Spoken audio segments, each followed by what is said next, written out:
మన హిస్టరీలో గుర్తుపెట్టుకోవాల్సిన విషయం ఏంటంటే మనం ఎక్కడి నుంచి వచ్చాం, ఎవరి వల్ల వచ్చాం, ఇవాళ మనం ఎంత గొప్ప పొజిషన్లో ఉన్నా మనం ఎక్కడి నుంచి వచ్చామో మర్చిపోకూడదు. నాకు పర్సనల్గా హిస్టరీ ఉంది. ఆ హిస్టరీ పేరు మెగాస్టార్ చిరంజీవి.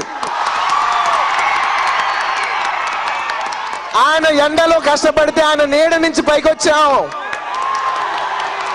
ఇవాళ ఎంత పొజిషన్లో వచ్చినా ఆయన నీడ నుంచి పైకి వచ్చి ఇవాళ మీ అభిమానం పొందగలిగాం. ఆయన నీడ నుంచి పైకి వచ్చి ఇవాళ మీ అభిమానం పొందగలిగాం. అలాంటి చిరంజీవి గారు ఏ పొజిషన్లో ఉన్నారు, ఎవరి తర్వాత ఎవరిని అడిగితే నా వరకు, నాకు సంబంధించినంత వరకు నాకు ఎవరైనా చిరంజీవి గారి తర్వాతే. మై డియర్ ఫ్యాన్స్,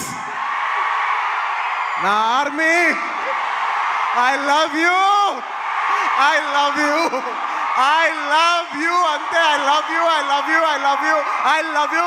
నా ఫ్యాన్స్ అంటే నాకు పిచ్చప్ప, నా ఫ్యాన్స్ అంటే నాకు పిచ్చి. Thank you, thank you, thank you, thank you.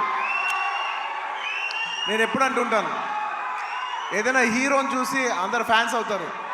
నేను నా ఫ్యాన్స్ని చూసి హీరో అయ్యా, నేను నా ఫ్యాన్స్ని చూసి హీరో అయ్యా, నేను నా ఫ్యాన్స్ని చూసి హీరో అయ్యా.